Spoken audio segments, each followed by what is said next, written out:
그들은 길 옆에 어느 조그만 국수집으로 들어갔다. 사형객은 2개의 만두를 시켜서 먹기 시작했다. 그러면서 그는 어린 거지의 표정을 살폈다. 그는 천천히 만두를 씹으면서 감탄을 연발했다. 맛있군. 맛이 매우 좋군. 그는 왼손으로 다른 만두를 쳐들고 어린 거지의 앞에서 들어보였다. 이 아이는 남에게 빌어먹는 것이 습관이 되었을 것이다.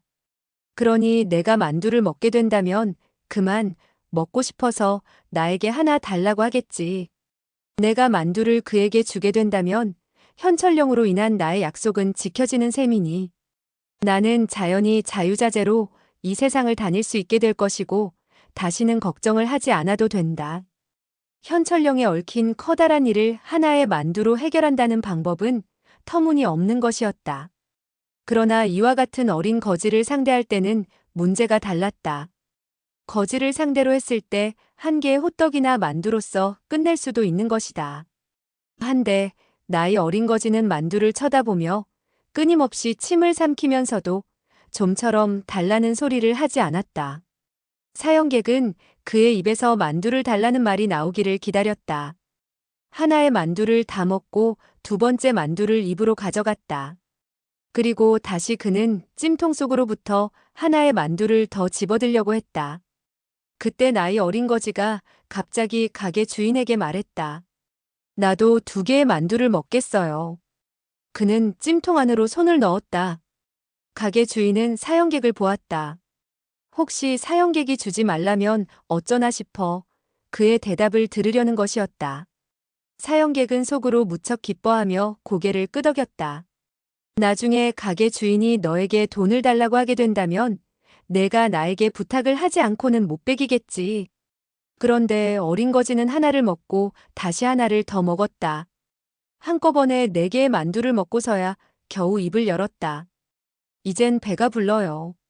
이제 그만 먹겠어요.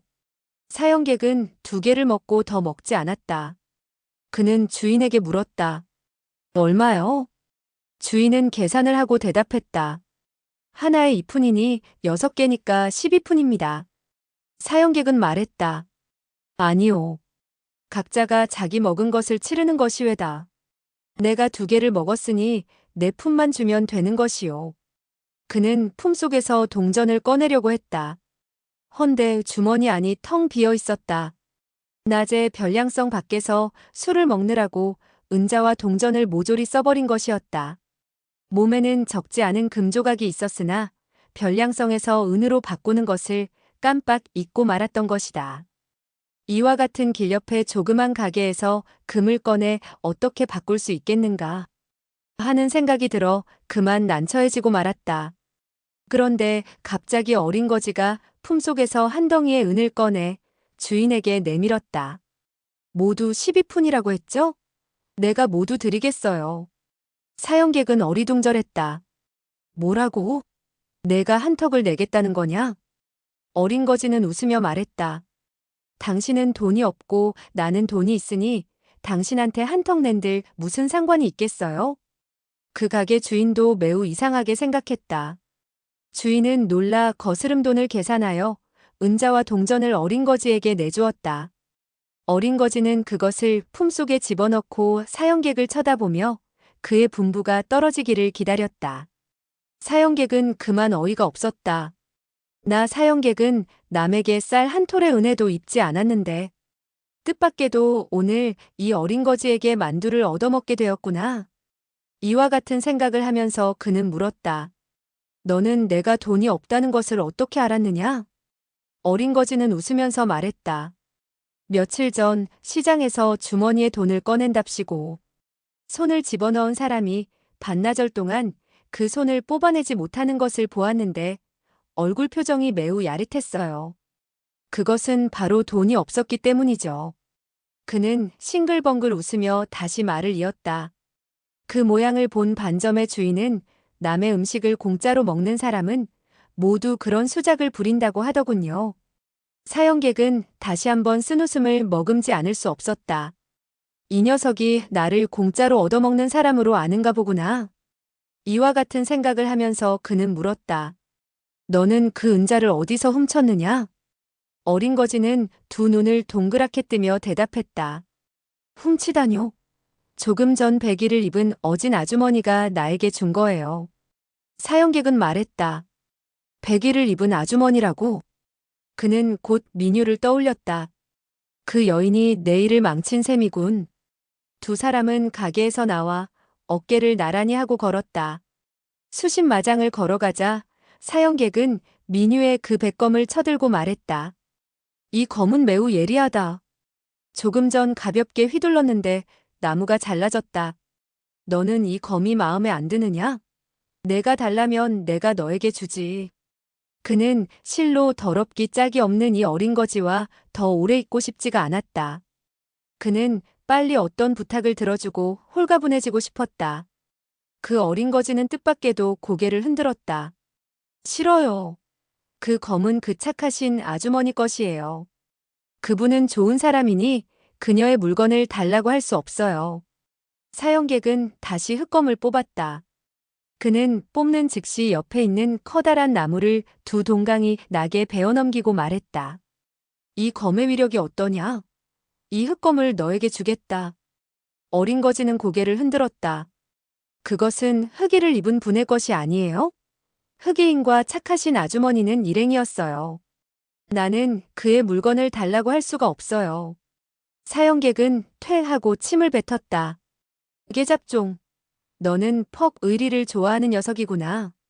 어린 거지는 그의 말을 이해하지 못하겠는지 반문했다. 의리가 뭐예요?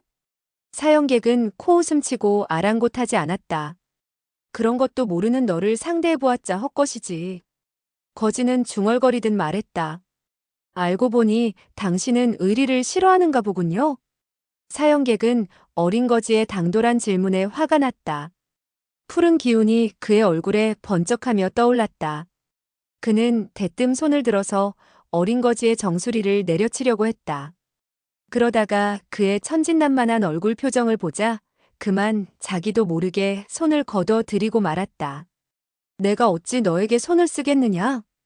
너는 의리가 무엇인지도 모르니 일부러 나를 비웃으려고 하는 소리는 아닐 것이다. 그는 의리를 싫어한다는 말을 의리를 지키기 싫어한다. 즉, 의리가 없는 사람으로 받아들이게 되었던 것이다.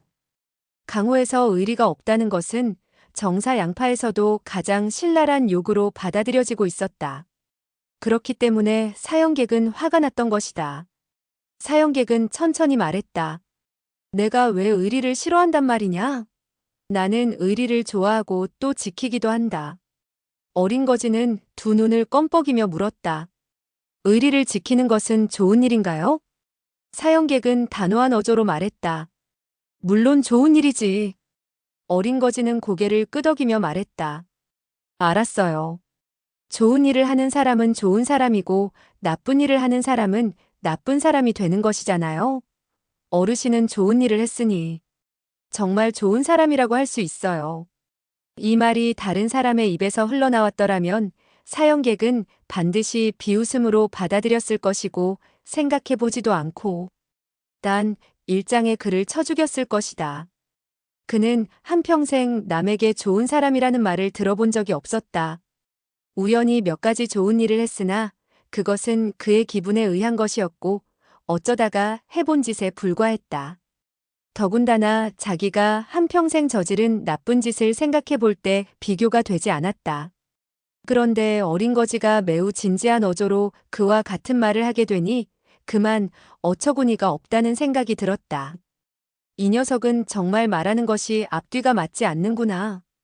나를 의리 없는 사람으로 만들었다가 또 좋은 사람이라고 하니 만약 나의 적들이 옆에서 이 말을 들었다면 무림의 웃음거리가 되지 않았겠는가? 이 사형객이 얼굴을 어떻게 내놓을 수 있겠는가? 일찌감치 이 일을 끝내고 꼬마와 쓸데없는 이야기를 하지 않기로 하자. 사형객은 어린 거지가 흑백 쌍검을 마다하자 파란 보자기를 꺼내 쌍검을 싸서 어깨에 짊어지고 생각했다. 어떻게 해서 저 녀석이 나에게 부탁을 하도록 만들까? 이와 같은 생각을 하고 있을 때 길 옆 새그루의 대추나무에 대추들이 잔뜩 연그러 있는 것을 발견하게 되었다. 사형객은 대추를 가리키며 말했다. 저 대추가 매우 먹음직스럽구나. 그 세 그루의 대추나무는 매우 거대했다.